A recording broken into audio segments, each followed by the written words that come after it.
नमस्कार, मैं डॉक्टर रजनीश कुमार आप सभी का एक बार फिर से हार्दिक स्वागत करता हूं। आज के वीडियो लेक्चर में हम बात करेंगे हिंदी साहित्य के यूजीसी नेट के पाठ्यक्रम में यूनिट 5 के अंतर्गत सुमित्रा नंदन पंत की लगी हुई कविता प्रथम रश्मि के ऊपर।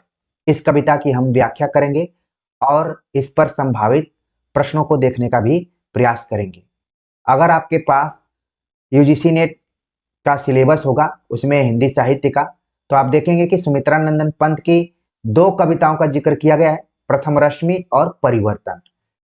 पंत की एक कविता का जिक्र महादेवी वर्मा के खंड में कर दिया गया है जिसका नाम है द्रुत झरो निर्झर। और इस कविता को लेकर हमने बताया था कि सिलेबस में यूजीसी नेट ने थोड़ी सी यहाँ पर गड़बड़ी की हुई है, यानी कि जो भी एक्सपर्ट हैं या फिर टाइप करने की जिसको भी जिम्मेदारी दी गई थी, उन्होंने दोबारा इसको प्रूफ नहीं किया कि पूरा सिलेबस सही है कि नहीं है। तो कुछ कुछ गलतियां यूजीसी नेट के पाठ्यक्रम में हैं।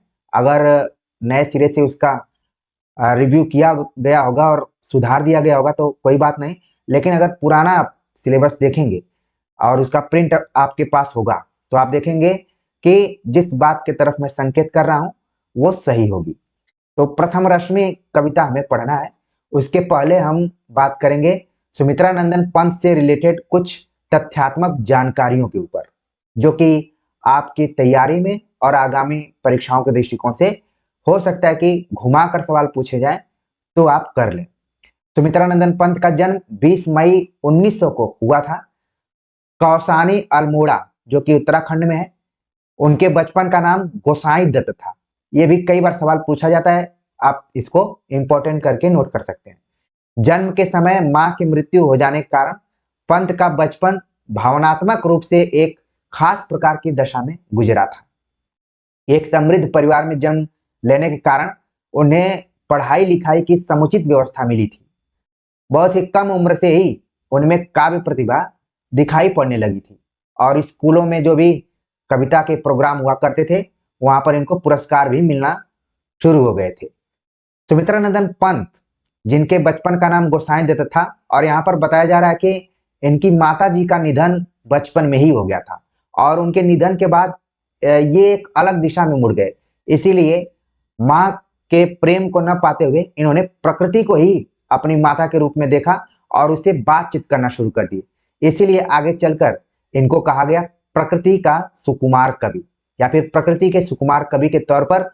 कई बार आपने परीक्षाओं में इस सवाल को देखा होगा और ये सवाल अब आपके लिए बहुत पुराना हो गया होगा। लेकिन सुमित्रा नंदन पंत क्यों ऐसे हो गए थे? और इनका एक इंटरव्यू मैं देख रहा था तो इन्होंने अपनी शादी भी नहीं की थी और इनकी इच्छा थी कि अगर कोई खूबसूरत पहाड़ी लड़की मिल जाती है जो इनके लिए ही ईश्वर ने बनाया होगा तो जरूर ये शादी करेंगे। लेकिन ये कभी शादी नहीं किए, अविवाहित ही थे और बड़े बड़े बाल इनके सिर में थे। आप उनके फोटो को अपने दिमाग में ला दिए होंगे। आगे बात करते हैं कि अल्मोड़ा में तो इनका जन्म हुआ कौसानी में, लेकिन वहां के बाद ये इलाहाबाद में अपनी पढ़ाई लिखाई के लिए आ गए, यानी कि प्रयागराज में। सन 1921 में असहयोग आंदोलन से प्रभावित होकर उन्होंने कॉलेज की पढ़ाई छोड़ दी थी। ये वो दौर है जब सुमित्रा नंदन पंत और भारत में स्वाधीनता आंदोलन का दौर चल रहा था। तो 1921 में कई लोगों ने नौकरी छोड़ी और कॉलेज छोड़ी थी, उसमें से पंत जी का भी नाम लिया जा सकता है। और इस तरह से उनकी औपचारिक शिक्षा इंटरमीडिएट तक ही हो पाई, यानी कि पंत भी ग्रेजुएशन नहीं कर पाए थे। आप लोग तो ग्रेजुएशन पोस्ट ग्रेजुएशन तक पहुंच गए हैं, लेकिन जिस पंत को हम पढ़ रहे हैं सुमित्रा नंदन पंत को, वो आप देख रहे हैं कि स्वाधीनता आंदोलन में एक सक्रिय कार्यकर्ता के तौर पर भी थे और इसकी वजह से उनकी पढ़ाई भी छूट गई लेकिन कविता नहीं छूटी। और यहाँ पर एक तथ्य बताया जा रहा है कि सुमित्रा नंदन पंत ने गोसाई दत्त से खुद अपना नाम बदल लिया था, यानी कि स्वयं उन्होंने अपना नाम रख लिया था। और आपने अपने व्यवहारिक जीवन में कई मित्रों को देखा होगा जिनके नाम पुराने ट्रेडिशन पे होते हैं, वो खुद अपने नाम को बदल लेते हैं और बाद में उसी से वो आगे चलकर प्रसिद्ध हो जाते हैं। सुमित्रा नंदन पंत के साथ भी कुछ इसी तरीके का था कि उन्होंने अपना नाम बदल लिया और सुमित्रा नंदन पंत रख लिया। महज 10 साल की उम्र में ही उन्होंने अपना नाम गोसाई दत्त से बदलकर सुमित्रा नंदन रख लिया था। साहित्य के प्रति अत्यधिक लगाव के कारण 15 साल की उम्र में ही उन्होंने स्थायी लेखन की शुरुआत कर दी थी। जब आज के दौर में बच्चे मोबाइल के लिए और इधर उधर के लिए परेशान रहते हैं, तब सुमित्रानंदन पंत कविताओं में अपना ध्यान लगा रहे थे। आगे बात करते हैं कि उनकी कविताओं के प्रकाशन की शुरुआत सुधाकर नामक हस्तलिखित पत्रिका से हुई और जल्दी ही अल्मोड़ा अखबार और मर्यादा आदि पत्रिकाओं में उनकी रचनाएं छपने लगी थी। उन्होंने रूपाभ नामक पत्रिका का भी संपादन किया। ये देखिए इंपॉर्टेंट फैक्ट्स यहाँ पर है, कई बार परीक्षा में सवाल पूछ लिया जाता है कि रूपाभ पत्रिका का संबंध किस छायावादी कवि से है या फिर सुमित्रानंदन पंत ने किस पत्रिका का संपादन किया था। रूपाभ एक दृष्टिकोण से और महत्वपूर्ण है। इसमें सबसे पहले एक रिपोर्ट ताज छपा हुआ था। आपके दिमाग में रिपोर्ट ताज आ गया होगा कि आखिरकार कौन था। अगर आप कमेंट करेंगे तो काफी अच्छा भी लगेगा और लगेगा कि आप सही दिशा में तैयारी कर रहे हैं। तो रूपाभ पंत से जुड़ा हुआ है और इसमें हिंदी विधा में जो अन्य गद्य विधाओं में रिपोर्टाज नाम से विधा में साहित्यकार लिखते हैं वो भी इसमें सबसे पहले छपी हुई थी। जो सुमित्रानंदन पंत थे मुख्य रूप से हम उनको छायावादी कवि के तौर पर तो जानते हैं, लेकिन वैचारिक दृष्टिकोण से इन पे अलग अलग लोगों का प्रभाव था। किनका किनका था? कार्ल मार्क्स, महात्मा गांधी, रविन्द्रनाथ टैगोर और अरविंद के विचारों का असर इनके ऊपर अलग अलग समय पर पड़ा। इसके अतिरिक्त सुमित्रानंदन पंत ने ढेर सारी रचनाएं की और इनको उसी हिसाब से पुरस्कार और सम्मान भी प्राप्त हुए, जिसमें कि सुमित्रानंदन पंत उन इकलौते या फिर उन प्रसिद्ध साहित्यकारों में है जो कि हिंदी जगत के सबसे बड़े बड़े जो पुरस्कार होते हैं वो इनको मिले, जिसमें कि भारतीय ज्ञानपीठ पुरस्कार, साहित्य अकादमी पुरस्कार दो प्रमुख हैं। इसके अतिरिक्त सोवियत लैंड नेहरू पुरस्कार, पद्म भूषण भी दिया गया इनको, डालमिया पुरस्कार, देव पुरस्कार और द्विवेदी पदक जैसे सम्मानों से इनको सम्मानित किया गया। अब हम बात करते हैं सुमित्रानंदन पंत की काव्य कृतियों के ऊपर।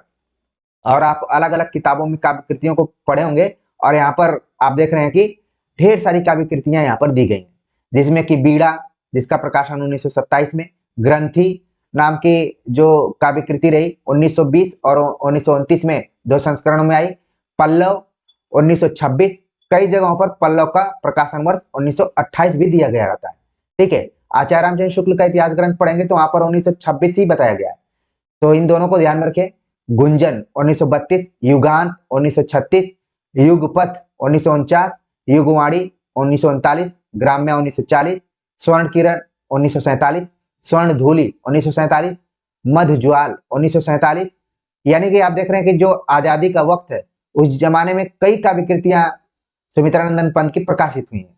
उत्तरा 1949, रजत शिखर 1952, शिल्पी 1952, संवर्ण 1956, अतिमा 1955, किरण वीणा 1967, वाणी, ठीक है, यहाँ पर आप देख रहे हैं कि वीणा है और ये क्या है? वाणी 1958, कला और बूढ़ा चांद 1959, पौ फटने से पहले 1967, पतझर एक भाव क्रांति 1967, गीत हंस 1969, लोकायतन 1965, शंख ध्वनि 1971, शशि की तरी 1971, समाधिता 1973, आस्था 1973, सत्यकाम 1975, गीत अगीत 1977 और संक्रांति 1977। यानी कि आखिरी इनके जो कविताओं का दौर है 1977 तक दिखाई पड़ रहा है।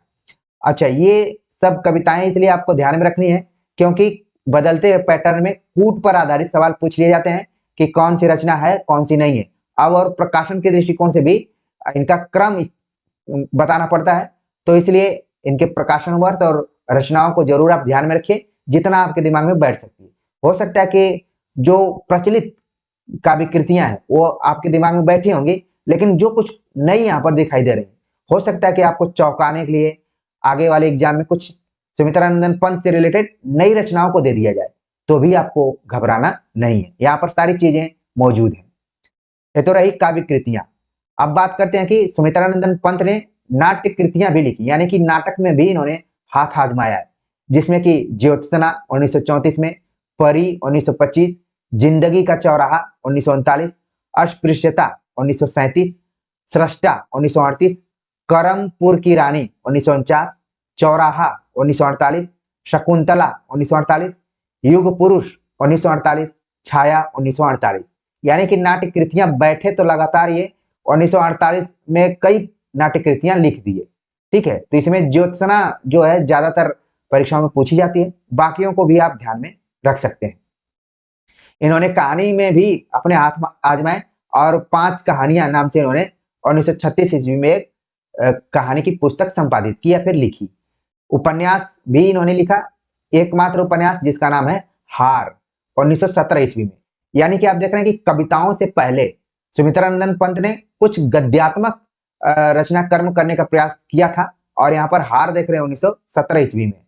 इसके अतिरिक्त इन्होंने निबंध भी लिखा है, जिसमें कि ज्यादा इनका फेमस आलोचनात्मक निबंध या फिर पुस्तक कहें, छायावाद पुनर्मूल्यांकन 1965 में, शिल्प और दर्शन 1961, कला और संस्कृति 1965, 60 वर्ष एक रेखांकन 1969 ईस्वी में लिखा गया था।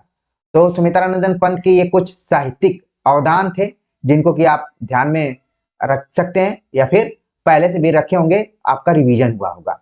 अब हम बात करते हैं जिस कविता को लेकर हमें व्याख्या करनी है उसके ऊपर। तो कविता है प्रथम रश्मि। इस कविता की हम व्याख्या करें इसके पहले इससे रिलेटेड कुछ और तथ्यों को हम देख लेते हैं। प्रथम रश्मि नाम की जो कविता है सन 1919 ईस्वी में लिखी गई थी, और आगे चलकर सन 1927 ईस्वी में वीणा में इसको संकलित किया गया, और फिर इसके बाद सुमित्रानंदन पंत ने रश्मि बंध नाम से एक पुस्तक लिखी, उसमें भी इसका संकलन किया गया। तो पहले तो आपको ध्यान में रखना है कि इस कविता का संकलन वीणा में हुआ, और सुमित्रानंदन पंत ने अपने प्रतिनिधि कविताओं को एक अलग काव्य संग्रह नाम से निकाला, जिसका नाम था रश्मि बंध। ठीक है, इसका पीडीएफ मैं आप सभी को टेलीग्राम चैनल में भेज दूंगा, जिसमें कि आपके सिलेबस में तीनों जो कविताएं लगी हुई हैं आराम से मिल जाएंगी। ठीक है, और देखा जाए तो प्रथम रश्मि नाम की जो कविता है छायावाद की प्रारंभिक कविताओं में से एक है, और दौर भी आप छायावाद का देख रहे हैं कि 1918 से लेकर 1936। ठीक है, तो प्रथम रश्मि 1919 ईस्वी में लिखी गई थी, यानी कि छायावाद का 1 साल कंप्लीट हो गया था। और इस कविता में सुमित्रानंदन पंत ने चिड़िया को संबोधित किया है। ये देखिए खास पॉइंट आपको ध्यान में रखना है, पूरी कविता में सुमित्रानंदन पंत चिड़िया से बात कर रहे हैं, यानी कि प्रकृति का पूरा वातावरण यहाँ पर उपस्थित आपको दिखाई पड़ेगा। नामवर सिंह ने छायावाद नाम से अपनी एक पुस्तक लिखी थी, जिसमें कि उन्होंने एक चैप्टर लिखा प्रथम रश्मि नाम से।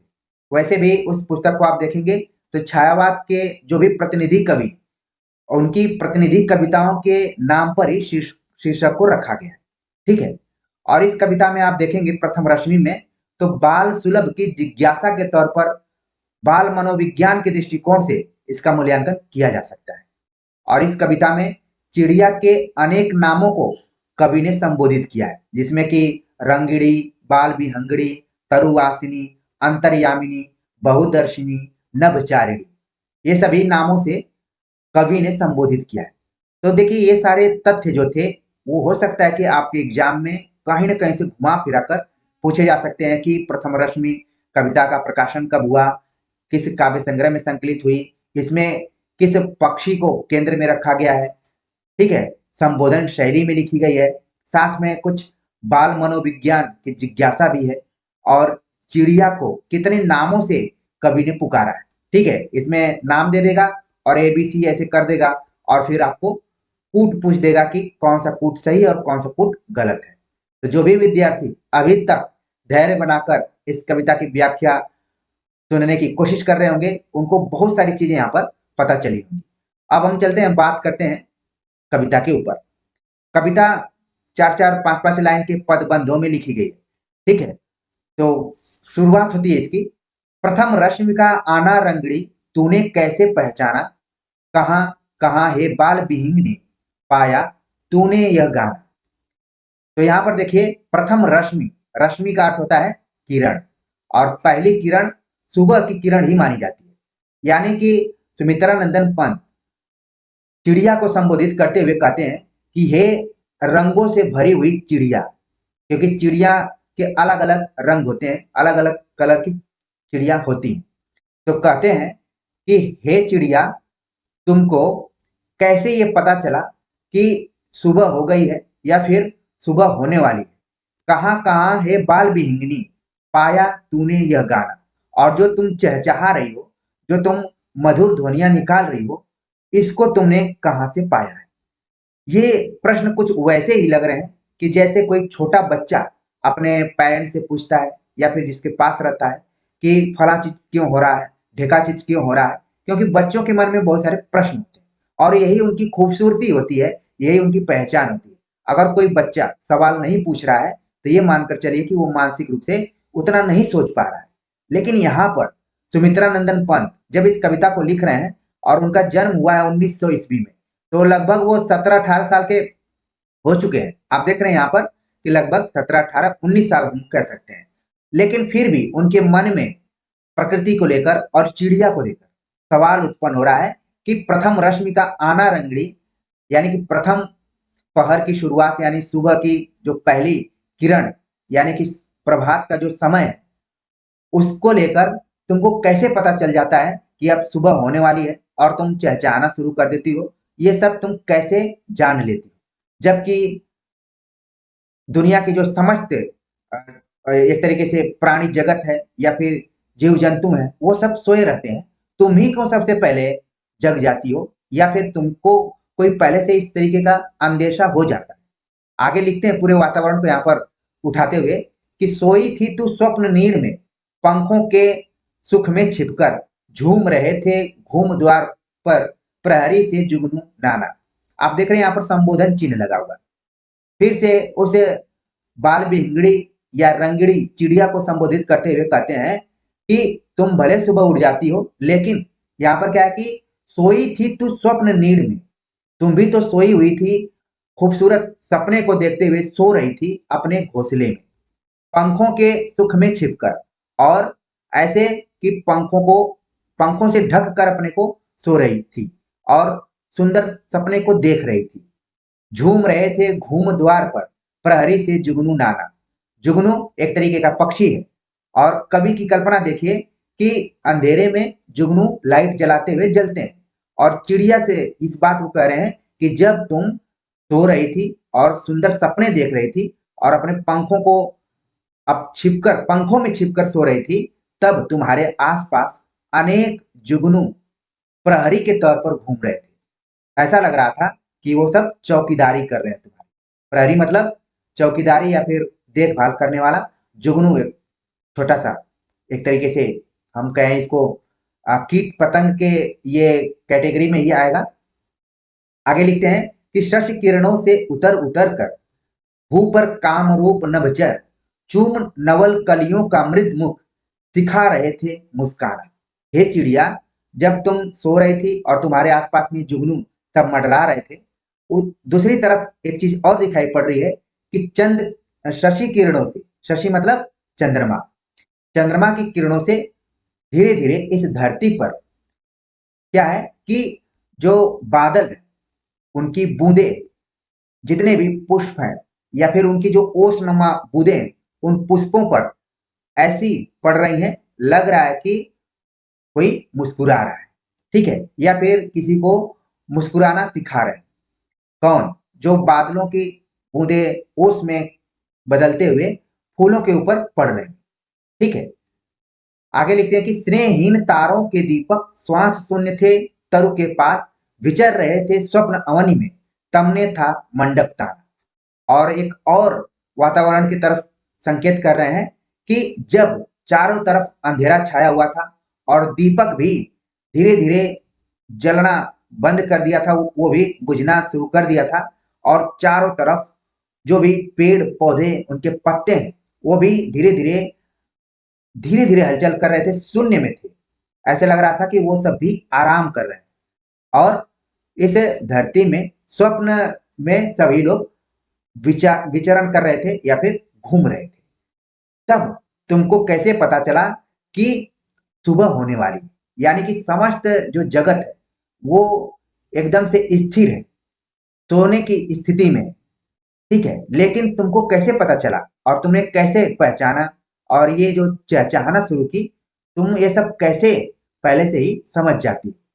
ये इसका मूल भाव है। अब अंधेरा पूरा छाया हुआ है। अब यहाँ पर एक खास पक्षी के बारे में यहाँ पर है कि कूक उठी सहसा तरुवासिनी, हे तरुवासिनी। यहाँ पर देखिए उसी चिड़िया को ही संबोधित किया गया है कि अचानक तुम कूक उठी। गा तू स्वागत का गाना, किसने तुमको अंतर्यामी बतलाया उसका आना। किसने बताया कि अब सुबह होने वाली है और तुम अचानक कूकने लगी, यानी कि कोयल की तरह बोलना शुरू कर दी। ऐसे मानो उस प्रथम रश्मि का, यानी प्रथम किरण का तुम स्वागत करने के लिए तैयार हो, और ऐसा लग रहा है कि तुम अंतर्यामिनी हो। तुम पहले से ही इस चीज को भांप लेती हो, आभास कर लेती हो। निकल सृष्टि के अंधगर्भ से, छाया तन बहुत छायाहीन, चक्र रच रहे थे खल निश्चर, चला कूक टोना माना।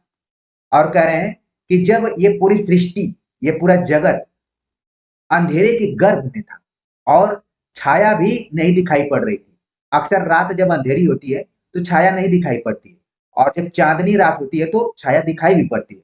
और कई बार हम दूसरे की छाया को देखकर डरना भी शुरू कर देते हैं कि कोई भूत खड़ा है। अक्सर आप लोगों ने सुना होगा कि कोई बताता है कि भूत आया हुआ था, मुझसे खैनी मांग रहा था, मुझसे ये मांग रहा था, मुझसे वो मांग रहा था।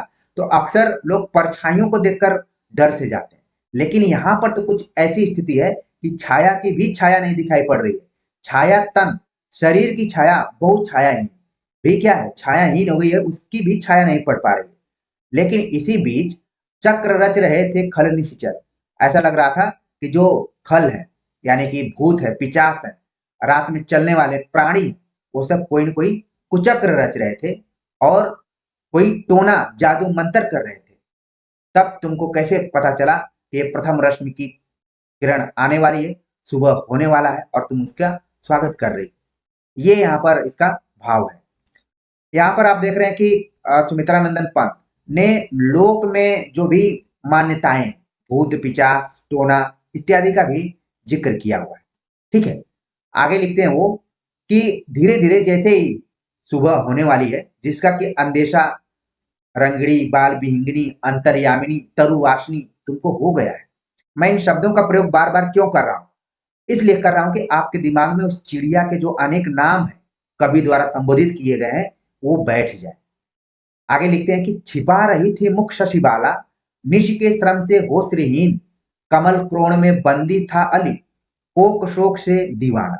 अब यहाँ पर एक और दृश्य उपस्थित हो रहा है कि अब सुबह होने वाला है, तो ऐसे लग रहा है कि जो शशि बाला है, यानी कि यहाँ पर चंद्रमा को स्त्री के रूप में देखने का प्रयास किया गया। शशि मतलब चंद्रमा और बाला मतलब स्त्री, यानी कि युवती को कहा जा सकता है। कि ऐसे लग रहा है कि कोई युवती अपने रति क्रीड़ा और रति क्रीड़ा के दौरान जो भी शरीर पे थोड़ा बहुत निशान है, उसको छिपाने के लिए अपने मुख को छिपा रही, यानी शर्मा रही है। और रात ऐसा लग रहा है कि निश के श्रम से हो श्री, और रात ऐसा लग रहा है कि पूरा श्रम की है और एकदम से थकी हुई है, उसके अब उसके अंदर कोई शक्ति नहीं दिखाई दे रही। और दूसरी तरफ कमल क्रोण में बंदी था अली, और ऐसा लग रहा है कि जो भंवरा है वो कमल के क्रोध में, मतलब गोद में एक बंदी के रूप में बैठा हुआ था, मतलब कैदी के रूप में बैठा हुआ था। वो भी जैसे जैसे प्रथम रश्मि की किरण उस पर पड़ेगी, कमल खुलेगा और वो बाहर। एक तरीके से आप देखेंगे कि इन सारे प्रतीकों और बिंबों का प्रयोग पहले के भी कवियों ने किया है। अगर आपने कविताओं को पढ़ा होगा तो भंवरा कमल में कैसे बैठा हुआ है, ठीक है, बंदी के रूप में, पहले भी बताया गया। यहाँ पर भी सुमित्रानंदन पंत ने अपने परंपरा से, कवि काव्य परंपरा से बहुत सारी चीजों को ग्रहण किया है।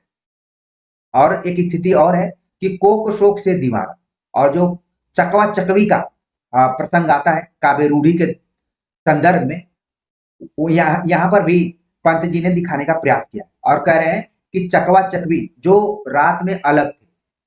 दुनिया में एक ऐसा ही जोड़ा आप देखेंगे कि दुनिया में सभी जोड़े एक जगह आते हैं, लेकिन चकवा चकवी को कोई श्राप मिला हुआ है, जो कि दिन में तो एक साथ रहते हैं लेकिन रात में अलग अलग रहते हैं।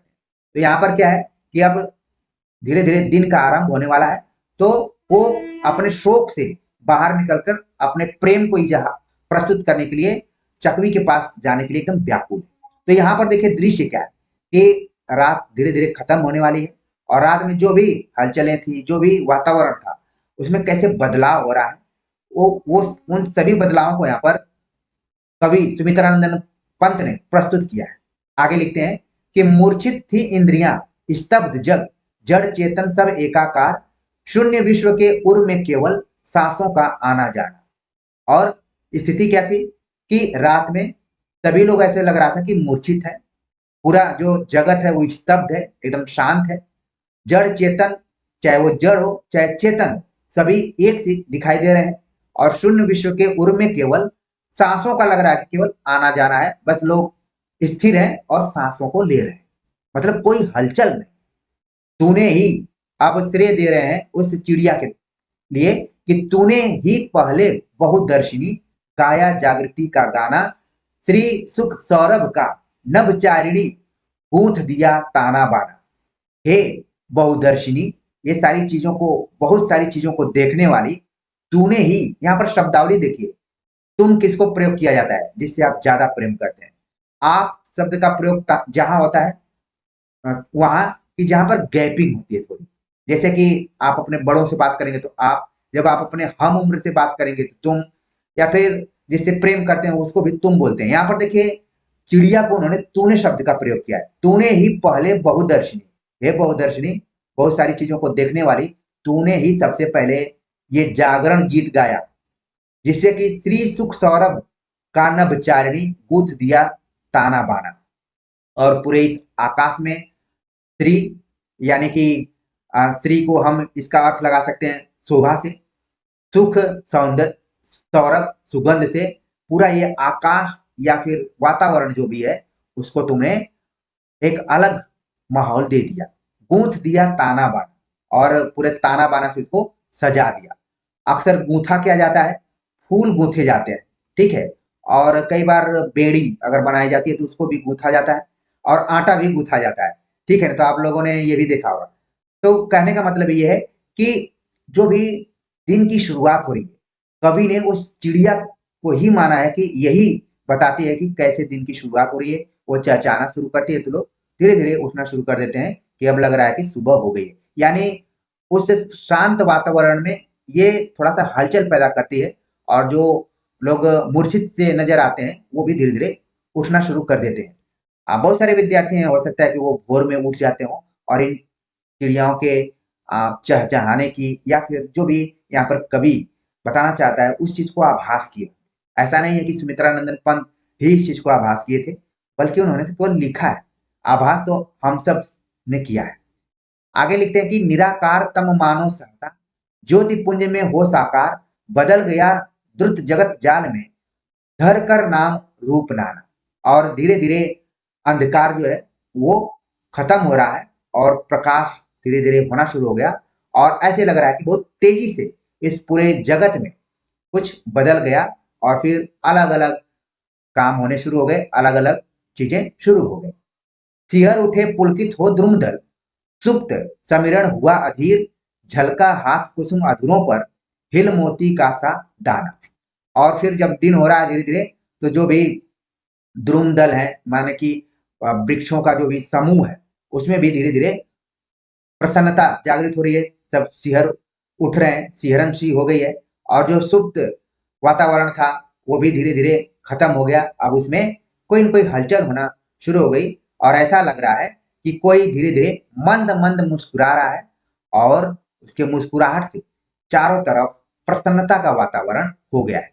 अक्सर रात को हम थोड़ा सा निगेटिव रूप में, नकारात्मक रूप में लेते हैं, और दिन को पॉजिटिव रूप में लेते हैं। खासतौर से जो सुबह का वातावरण होता है वो सकारात्मक होता है। वही कुछ कवि यहाँ पर प्रस्तुत किया है। आगे लिखते हैं कि खुले पलक फैली सुवर्ण छवि, जगी सुरभि डोले मधुबाल, स्पंदन कंपन और नवजीवन, सीखा जग ने अपनाना।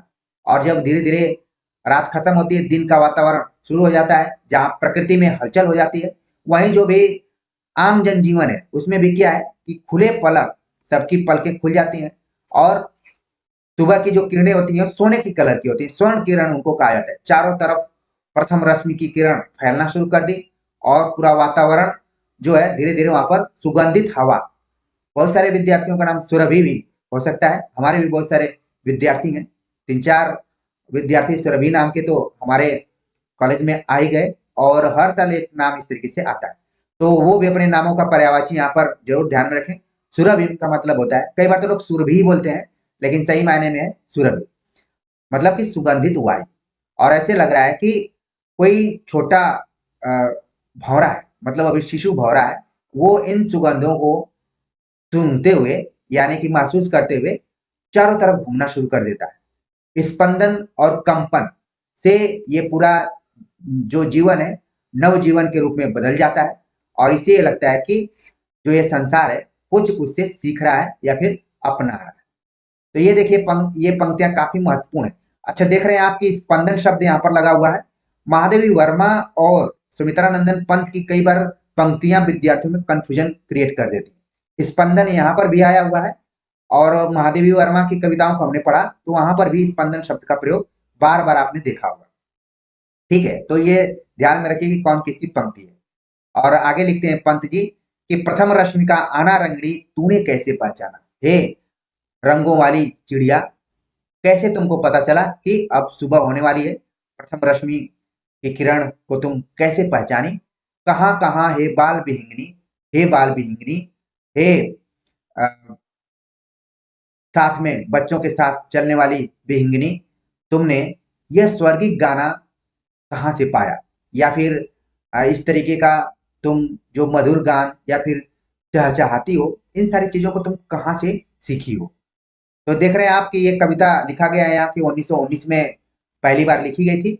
और जो हमने पीडीएफ लिया हुआ है, ये पीडीएफ लिया है मैंने रश्मि बंध नाम से एक पुस्तक संपादित किया था खुद सुमित्रानंदन पंत ने वहीं से।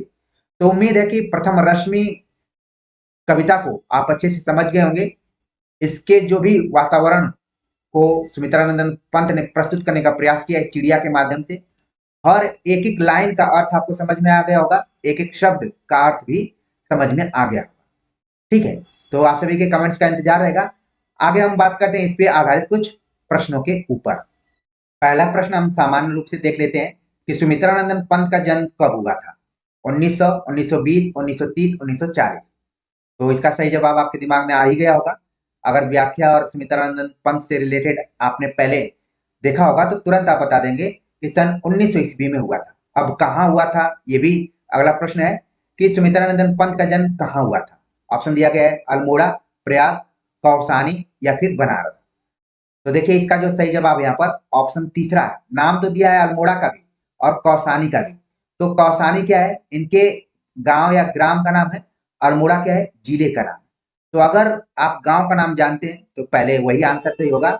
अगर मान लीजिए कौसानी यहाँ पर नहीं होता तो सही जवाब अल्मोड़ा होता। तो अभी प्रश्न के अनुसार सही जवाब है ऑप्शन तीसरा। अगला प्रश्न है कि निम्नलिखित में से कौन पंत की रचना नहीं है। वीणा, गुंजन, सत्यकाम, कामायनी। तो पंत की रचना कौन सी नहीं है, सही जवाब हो गया ऑप्शन चौथा कामायनी, जो इन्हीं के समकालीन या फिर इनसे थोड़े से वरिष्ठ जयशंकर प्रसाद की रचना है कामायनी। और इस पे हम बात भी कर चुके हैं आगे और आपके यूजीसी नेट से रिलेटेड कामायनी पर हम चर्चा करेंगे। अगला प्रश्न है कि प्रथम रश्मि शीर्षक कविता किस पुस्तक में। ऑप्शन दिया गया पल्लव, वीणा, गुंजन, ग्राम्या। तो हमने बताया हुआ था कि वीणा नामक कविता संग्रह में सन 1927 में इसको संकलित किया गया था। ठीक है, हालांकि कविता 1919 में लिखी गई थी। प्रथम रश्मि किस प्रकार की कविता है, छायावादी, प्रगतिवादी, प्रयोगवादी, रीतिवादी। तो सही जवाब हो गया ऑप्शन क, छायावादी, यानी शुरुआती दौर की कविता है छायावाद की। स्वप्न नीड़ में कौन सा अलंकार है। तो देखिए यहाँ पर डैश अगर होता तो और आप क्लियर बता देते। ऑप्शन दिया गया उपमा, रूपक, रूपक अतिशयोक्ति, उत्प्रेक्षा।